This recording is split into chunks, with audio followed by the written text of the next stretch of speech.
Hello, I'm Juliet Mann, and this is the Agenda podcast, CGTN Europe's one-stop shop for smart, in-depth discussion of the issues that really matter in the world today. Ahead of this year's COP28 climate summit in Dubai, experts gathered recently in Bonn to set out the agenda for that meeting in December. But as they met, they were faced with the fallout from an Oxfam survey accusing the world's richest nations of spending less than a quarter of the promised $100 billion per year for international climate finance.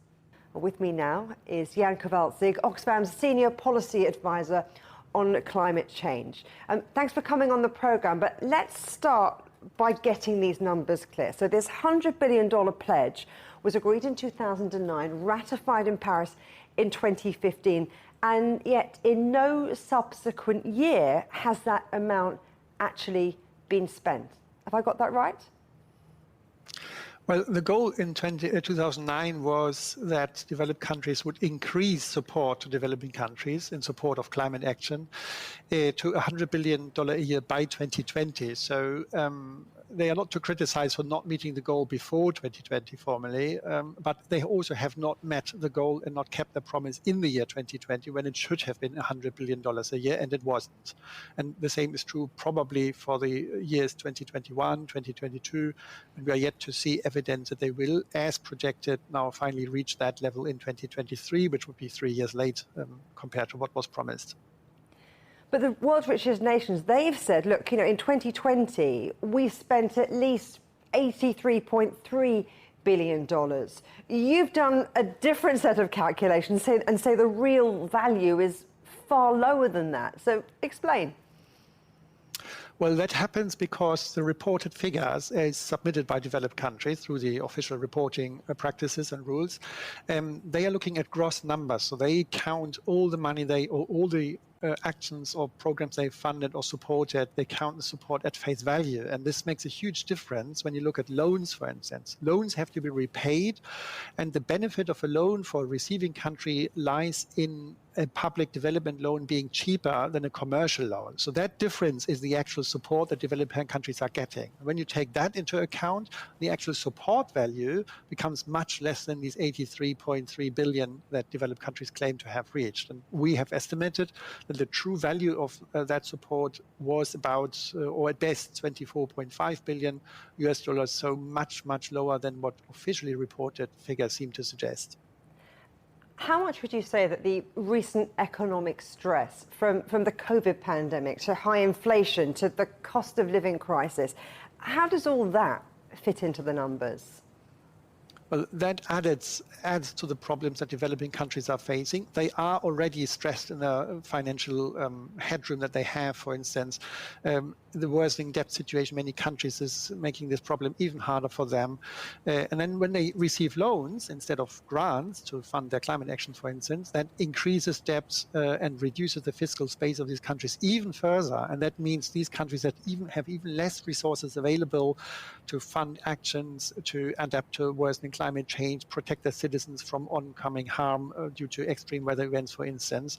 And as you say, inflation is another problem because back in 2000, or now, the 100 billion goal, even if it was met, would allow to fund much less than it was originally planned to fund in the year 2009 when it was originally promised. So this is, of course, a big benefit. You get much less climate action for these $100 billion once they have been achieved.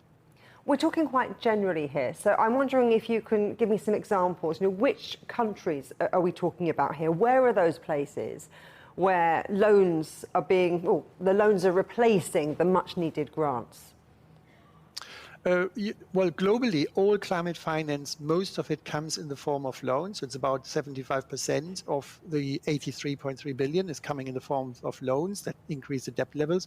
And the majority of these loans are not even concessional enough that they would be considered as development loans, but they are loans at market rates, in some cases, worsening the debt levels of countries even more. And so 75% globally is coming in the form of loans, and the countries that provide a lot of loans in their support are Japan, for instance. Most of the climate finance from Japan is loans. The same is true for France or Spain, and even Germany is usually a big player on climate finance as well, is providing about half of its climate finance in the form of loans. And of course, that means that the actual support value of this climate finance is lower than these gross figures that they report. And then in terms of the recipients, who's losing out? Where are the consequences being felt? All around, because you have climate impacts in all developing countries. Some are more vulnerable than others, but of course all of these countries are suffering from a climate crisis that many of which have not contributed at all to it. The worst situation you have for countries that don't even have high emissions but are suffering a lot from the worsening impact of climate change. And if these countries are then given loans in order to adapt to the problems that they have not created, that is of course even more unfair than the problem of climate change itself. So these countries are asked to pay for a crisis by repaying those loans for a crisis they have not contributed to. So how does climate finance need to change if we're really going to tackle the climate crisis? Well, first of all, developed countries must meet their promise, and this would also include compensating for underachievement in previous years through higher provision of support in subsequent years. So that's step number one. But of course, this wouldn't be enough at all, because the costs of action in developing countries is much, much higher than these 100 billions. Even if these 100 billions were entirely coming in the form of grants to these countries, they would need way more.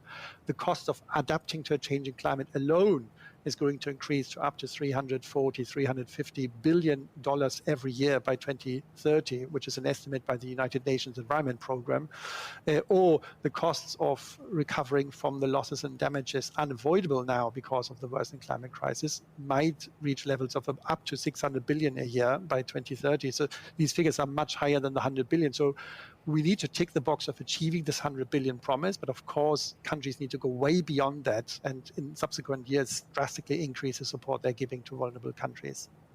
Something you haven't mentioned, but a lot of people are talking about, is the need for more joined-up thinking, more collaboration, more partnerships. And Sultan Al-Jaber, who's the president-designate of COP28, has said that governments and activists really need to show unity. He said we need to stop the finger-pointing. We need to stop this polarisation. We need to flip the page and start focusing on being optimistic, positive, and working together in harmony. What's your take? Well, it's totally clear the climate crisis can only be mastered with an unprecedented level of global cooperation. And that has become clear, and the Paris Agreement is designed around that understanding. And I also totally subscribe to the notion of positive spirits. I mean, yes to all of that. However, of course, we have to hold governments accountable for the action or the inaction on the climate crisis, for instance, or for pursuing false solutions out of vested interests. And in this case on climate finance, also when countries do not keep up or do not meet the promises they made in support of vulnerable countries' action on climate change. This is a matter of climate justice. But your report does say that they will live up to those promises and they will hit that $100 billion target, the rich nations, this year. Or do you feel that's too little too late? Well, this is a projection by developed countries. When they found out that they won't keep their promise for 2020, then they created or they came up with a projection that they will meet that desired level in 2023. And of course, that's an important step to take or a box to tick, but it doesn't.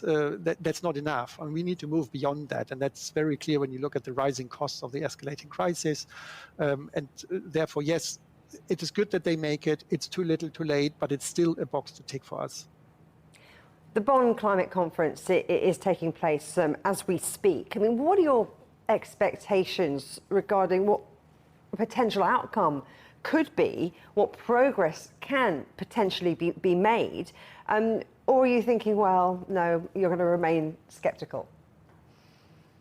Well, I have to be optimistic, of course, otherwise I wouldn't be doing this work I'm doing. The Bonn climate talks, they're not meant to produce actual results that would be adopted. They prepare the next UN climate summit, COP28 in Dubai. And while they are not reaching any final results in most of what they do here over the next 2 weeks, they, of course, have to advance the discussions on critical aspects that can make the COP28 a success. And I would say there's about three or four areas where they need to advance these discussions. One is more support for finally phasing out fossil fuels completely. The second would be in agreeing on global targets for the expansion of renewable energy with all the support mechanisms that developing countries might need, of course. The third is we need advancing the discussion on fleshing out the details of a new fund that was agreed last year to support vulnerable countries in addressing loss and damage unavoidable from climate change. So this is another thing that is going to be hashed out over the next 2 weeks in Bonn. And then finally, of course, advance the discussion on the plan to replace the 100 billion goal with a new and more ambitious global goal on climate finance that will be adopted only in 2024, so only next year. But of course, these Bonn talks and the COP29 can, of course, already agree on key aspects of this new goal so that it would be more adequate and more climate just. Jan Kowalzig, thank you very much. It's a pleasure.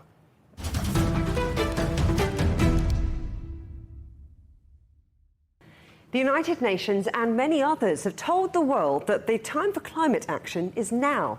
But just how hard is the world really working to hit green targets? And where does China fit in? With me now is Erik Solheim, Vice President of the Green Belt and Road Coalition. Thanks ever so much for coming on the programme. Now, we are about 6 months out from COP28. So just where do we stand in terms of the world hitting those climate targets? We are in a much better position than most people realize. We have been very, very slow up to now, but now we are moving from being slow to going very fast. But the focus is not the diplomacy. Probably very little, if anything, will come out of the talks in Dubai. But if we focus on the political economy, if we look to what main political leaders of the world, say President Xi Jinping of China, or President Biden of the US, or Prime Minister Modi of India, what they do, and if we look into what the big companies of the world, what the Microsoft or the Huawei or the Alibaba or the Apple, if we looked into what they do, there's a lot of room for optimism. You're optimistic, but 2030 is closer than many people realise. I mean, what needs to be done to make sure the world is on track? You know, it does loom large. I mean, first of all, of course, the situation is very serious. We have been very slow in acting. Last year, China had a big drought in Sichuan. The year before, it has an enormous flooding in Henan province. We have seen wildfires in Spain, in California. We have seen many, we had a huge flooding in Pakistan, which was so devastating. So we see the impact of climate or lack of climate action every day. But now we are moving much, much faster because the main political leaders of our time understand both that it's good for the environment to act, but it's also good in economic, industrial policies to act, and then we'll get action which will change this. It's not that we will probably reach 1.5 degrees, which is the global target.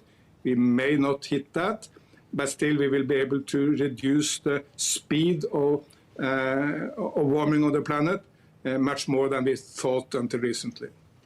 You talk about the will of governments, but there are lots of corporates, a lot of organisations, big ones, that have come up with their own paths to net zero. The EU's Green Deal is just one example. I mean, do you think things like that are going far enough, or do we still need maybe a fundamental change in our attitude to climate resilience? Absolutely, we need that fundamental change in our attitude. We need to put this on the top of the global agenda and on the top of the business agenda. But the good news is, of course, that main actors is doing that. Let me give one example. Last year, Indonesia brought deforestation down to 0. That's a fantastic result of the second biggest rainforest nation in the world. No one thought it possible until very recently. That's due to great policies of the government of President Jokowi, That's also due to great action of some of the biggest companies. There's an Indonesian company called RGE, and it's probably the biggest paper and pulp company in the world, so it matters what they do. And there's zero deforestation in the value chain. And while they were part of the problem in the past, admittedly, now they're part of the solution, really driving Indonesian business into going green and solving the problem. Part of the solution, though, is finding the money to pay for it all. And something we've talked about earlier in the programme are concerns around climate finance. You know, how close are we to ensuring that those poorer nations who are on the front line of the climate crisis, who suffer the brunt, perhaps, of damage, how close are we to ensuring they aren't being exploited by richer nations? Absolutely, it's a fair demand by developing nations, where there was a breakthrough last year in Sharm-el-Sheikh in Egypt to get compensation for the loss and damage for climate change. But those developing nations, which are really successful, take a somewhat different approach, and that's China and India, but of course these are the two biggest developing nations in the world. They see climate as a problem. But both China and India also see China's environment as an enormous opportunity to capture market and go green. Let's take China as an example. I mean, there is no Chinese brand like, say, Toyota. Everyone knows Toyota all over the world. You go to Africa, America, to Europe, everyone knows Toyota. So rather than compete in the old market for cars, China leapfrogged into electric cars. This year, BYD will be the biggest electric car company in the world, passing Tesla.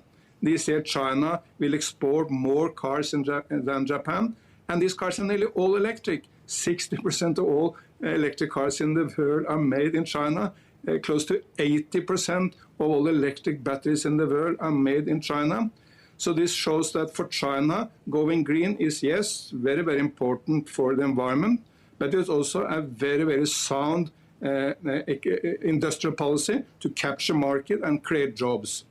But what about climate finance, about the rich nations helping those poorer nations to get the balance right? How can that much needed finance be mobilised? This is, as I said, a very just demand. Developing nations demanding reparations for the loss and damage caused by developed nations. I mean, for example, American emissions up to this point is 25 times Indian emission up to this point, and of course even more if you compare to Africa. So the havoc is caused by the developed nations. However, I'm realistic. I don't think huge amount of money will be delivered. And I'm also realistic that aid money has never in history really been the most efficient way of helping.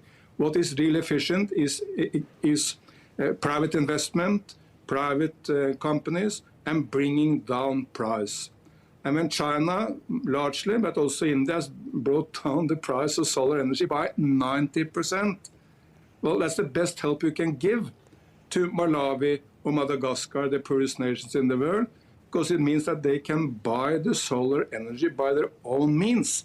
They don't need any handout from any rich country, because going from coal to solar in Africa, thanks to China bringing down the price, well, it's good for the environment, it's good for people's health, but it's also good for the economy. You create more jobs at a lower price than if you stick to the old. So the old debate that you need to finance the green development all the time is somewhat old, because largely going green is now the most cost-efficient way of developing. So you've talked there about all the cost effectiveness of going green, of China investing particularly in renewables. But something I also want to talk to you about is something you've been quite involved in China's Belt and Road Initiative. I mean, how do we balance huge, much needed, but energy-consuming development projects with the need to be carbon neutral? Look, when President Xi Jinping launched Belt and Road in Kazakhstan back in 2013, it was to a large extent a brown initiative. It promoted coal investment, and some of the investments could be criticized with good reasons from a green perspective. But in 2021, President Xi promised that China will stop all overseas coal investment, which means, of course, that all investments will be solar and wind and hydro and green hydrogen. And very interestingly, this change in China happened exactly at the same time when Bangladesh, Kenya, Indonesia, Pakistan also told China, look, we don't look into future coal investment, we want investment in the green sector. So today, Belt and Road is the biggest driver of green development in the world. It's the biggest investment initiative in our era. And it's now, as everyone says, the background color of Belt and Road is green. What we need to do even better is to mobilize all the Chinese companies to do more green investments in other developing countries. Look, LONGi is the biggest solar company in the world. Three Gorges is the biggest hydropower company in the world. CATL is the biggest electric battery company in the world. BYD is the biggest electric car companies in the world. We should encourage all these companies to more investment in the other developing countries. And I'm sure we will see a lot of this in the future. So China will be a main driver of the green development in also the rest of the developing world. Now, as you say, energy transition and renewables are going to be incredibly important here. You talk quite a lot about China, but what about the rest of the planet? Where do you think we are realistically in that process? The good news is that all the four major economies of the world is moving now in the same direction, even if we all know that there are geopolitical tensions. President Biden has launched massive subsidies for green development in the United States in the Inflation Reduction Act. I mean, green hydrogen, electric cars in America will have massive subsidies. Yes, this document is somewhat protectionistic. It's about developing jobs in America, not jobs in China or India or somewhere else, because his voters is in America. But it will have massive impact on American business. In Europe, the European Union has launched a Green New Deal, again, making it much easier for European companies to invest in the green, more difficult and more costly to remain in the old fossil fuels. And in India, Prime Minister Modi is launching a number of green missions for India, but he also has the slogan, make it in India. So, of course, he wants jobs, green jobs in India. But while there are tensions and we need to cooperate, when China, the US, India and Europe all are moving in green direction, we will see a massive stepping up of renewable energies, electric cars, green hydrogen, all this.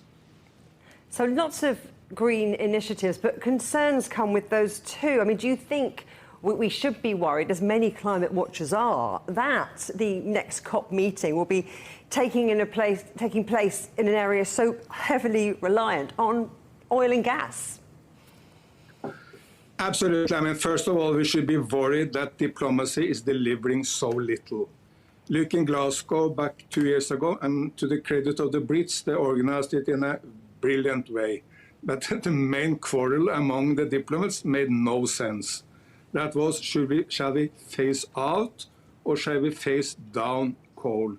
Some European leaders even was seen weeping, crying on TV because they didn't get it their way.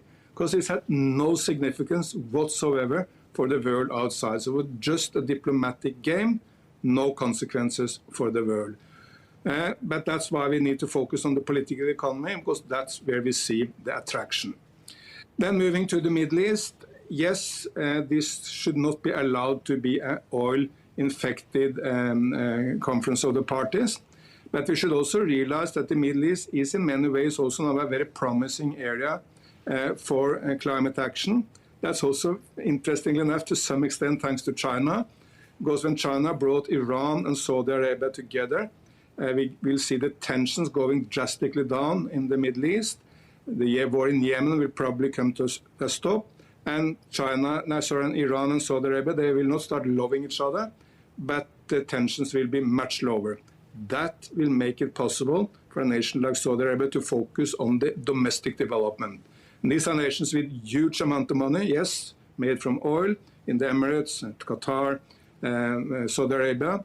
But when they can move this money into domestic development, which will largely be green, we will see the Middle East being a huge market for renewable energies, tree planting in the deserts, and a lot of other good developments. You sound quite optimistic about where the world is going, but you're less so in terms of what can actually be achieved at gatherings like the one taking place in Bonn at the moment. So how do we really move all the talking and the shoulder rubbing into tangible results on the ground? The tangible results on the ground at the end are delivered by political leaders like Xi Jinping, Modi and Biden, or the European Commission, and by the big companies, the Microsoft, or in the Indian context, Adanis and Ambanis. They are the people who can deliver the changes on the ground. We need a global people's movement for the environment who can put pressure on political leaders and business to act more. But diplomacy will still be a very secondary effort. If we want a broad political movement, we need to tackle one very important issue, and that is a fair transition.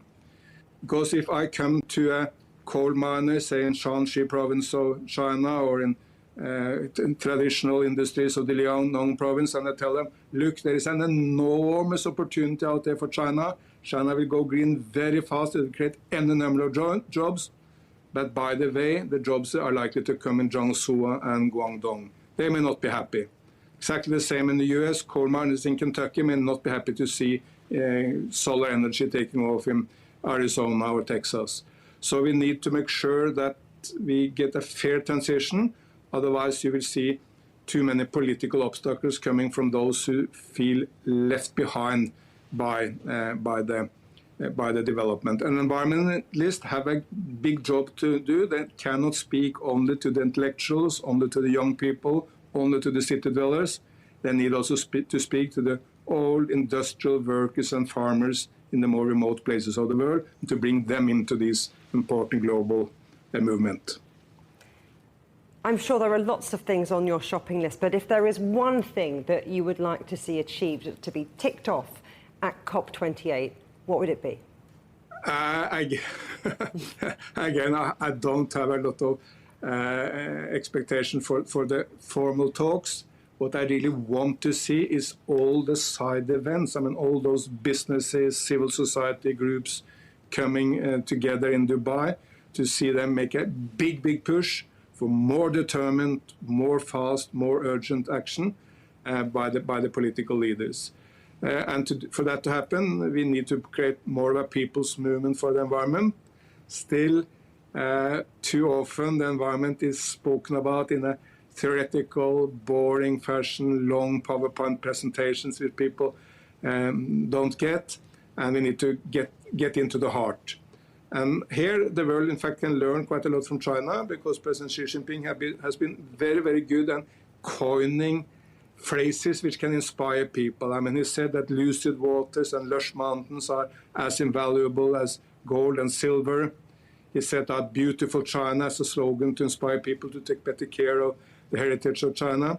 So these kind of slogans which can capture people's mind and heart, I think is impossible, because only the global movement based on our people's hearts can really make the push we want.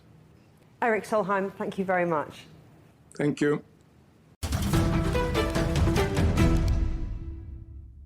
Thanks for listening to this edition of the Agenda podcast.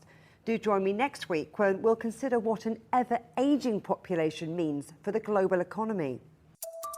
Remember, you can subscribe to this podcast on iTunes, Stitcher, Spotify, or wherever you get your podcasts. You can also find more agenda content on CGTN Europe's Facebook, Twitter, Instagram, Telegram, and YouTube channels. Until next time, goodbye.